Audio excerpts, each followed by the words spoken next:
Good evening, my Real News Midday TV family. Welcome back to the channel for another news update for February 25, 2024. And in the news this evening, man shot and killed outside the St. Andrew Night Club. An investigation has been launched into the murder of a man and the injury of another outside a corporate area nightclub on Saturday morning. The deceased has been identified as Akashawn Young, 26 years old, of Hope Avenue Land Settlement in Manchester. He was shot and killed along Constant Spring Road in St. Andrew.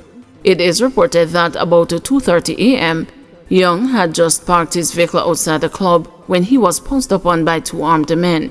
He was chased by his attackers, who shot him repeatedly. A 76-year-old man also sustained gunshot injuries to his hand. A police team responded to reports of explosions heard and assisted the injured persons to the hospital, where Young was pronounced dead and the other man treated. Shocker in court, pregnant woman on jail smuggling charge. Karina Clark, the 18-year-old pregnant woman who allegedly took a container with meal disguised in contraband items to the Constant Spring police station in St. Andrew last week, has been remanded in custody until March 9. This was after a shocking twist to the case in the Kingston and the St. Andrew Parish Court, where Clark said the food in question was not intended for her child's father, who is facing a murder charge, but instead for another man who is being held in custody at the same police station as her spouse. Clark, who is 6 months pregnant and has a 1-year-old child, was on Monday charged with introducing prohibited items into a lockup and unlawful possession of property. In court, she pleaded not guilty to both charges. The police said during a routine search of the container of food, the woman allegedly brought for her partner, who is the alleged hitman in relation to the recent murder of paralegal Sandra resident in St. Andrew, a second container that concealed contraband was found. The second container was found in the first container, all wrapped in tape and concealing the contraband. Videos circulating on social media showed police removing the contraband, including lighters, marijuana, Rizla packs and cell phones, while the accused woman sat with a young child in her lap. Her partner, 30-year-old Audra Russell, otherwise called Jerry Stunts, a mechanic of Woodpecker Avenue, St. Andrew, was taken into custody following the murder of the 63-year-old paralegal, who was shot dead on Washington Boulevard, St. Andrew, on January 18, 2024. During Clark's court appearance, she told the Senior Parish Court Judge Lorian Cole Montague that she received a cell phone call from an unknown person to bring food to the lockup for another inmate. Clark maintained that she did not know the person. In remanding the accused woman, the judge described her actions as being carefree and said her defense was questionable. Clark's spouse is also charged with assault at common law, possession of prohibited weapon, and unauthorized possession of ammunition, all related to residents' killing. Days before she found herself in legal troubles, the now accused woman gave an interview to a local television station, during which she contended that Russell is innocent of the murder charge against him. She said the now accused man was with her at the time the murder was committed. Body believed to be of missing St. Anne farmer found in sinkhole. Firefighters returned Sunday to retrieve a body found in a sinkhole in Yorkcastle district, St. Anne. Despite several attempts on Saturday, the firemen were unable to bring the body up from the sinkhole, in which it was found by residents and the police, who launched a search for the missing man. The body is believed to be that of 60-year-old Robert Nelson, a farmer from the district. Nelson, the police said, was reported last seen alive around 6 p.m. on Monday, February 19, 2024, at a shop in the community, and told the persons that he was going to his farm. On Saturday morning, around 11:45, a party consisting of police and 15 residents commenced a search for Nelson on his farm and came upon a sinkhole with a foul odor. Vultures were reportedly flying nearby.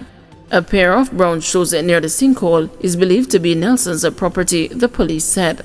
Lawmen suspecting Nelson's body might be in the sinkhole contacted the Ocho Fire Department for assistance. Upon arriving at the location, several firefighters descended the hole. They reported that they saw a human body lying face down, clad in a red merino, plaid underpants, and the black shorts about 100 feet in the sinkhole. The firefighters experienced difficulties in retrieving the body from the sinkhole and made arrangements to resume the effort on Sunday. It has not yet been confirmed if the body is that of Nelson. A missing person report for Nelson was made to the Charlie Mount Police Station around 7:40 a.m. on Thursday, February 22, 2024. "We give her everything," said man who snapped and killed a girlfriend.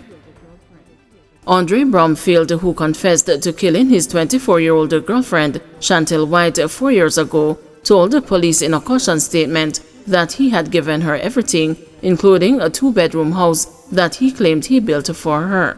The convict also said he paid off her credit card bill, but despite such material favors, White disrespected him. Bromfield, a former delivery supervisor, told the law enforcers that on New Year's Eve in 2019, when he shot White 5 times in her head, he snapped after he saw another man hugging her and kissing her on the cheek. The explosive details were contained in a Court of Appeal judgment released earlier this month. The convict had his sentence reduced by 2 years and 5 months due to errors that were made by the sentencing judge in arriving at an appropriate prison time, the appeal court ruled. Bromfield was originally sentenced to 18 years and 5 months at hard labor on May 31, 2022 for pumping 5 shots in White's head at a supermarket in Mandeville, Manchester on December 31, 2019. He pleaded guilty to manslaughter during an appearance in the Manchester Circuit Court on May 16, 2022. The appeal court has reduced his sentence to 15 years and 7 months at hard labor, this after deducting the pre-sentence period from the original sentence. Video footage of the shooting that was captured on surveillance cameras was circulated widely across both the traditional and the social media at the time. According to facts that were presented during the case, Bromfield and White were in an intimate relationship while they both worked at Master Mac food store in Mandeville. On December 31, 2019, at around 6:15 p.m., White was seated with a co-worker in the store's lunchroom when Bromfield entered and recounted seeing another man hug White and kiss her on the cheek earlier that day. White reportedly responded, "I should have put my lip him kiss me." Enraged by what White had said, Bromfield responded by pulling his licensed firearm and firing several shots into her head. A post-mortem report said she died as a result of injuries, which were noted as cranium-cerebral injuries and multiple gunshot wounds to the face. Bromfield fled the scene but surrendered to the police the following day. "Me no know what come over me," Bromfield allegedly told the police constable while handing over his licensed firearm, according to the judgment.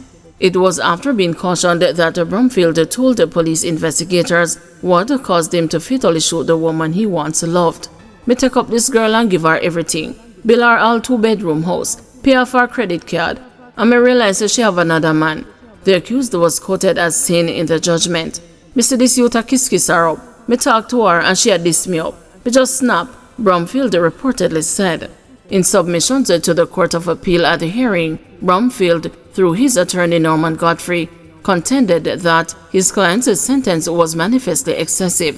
The attorney was also critical of the Supreme Court judge's methodology at arriving at the sentence, arguing that Bromfield was deprived of a 50% discount that is usually given to persons who plead guilty early in their respective cases.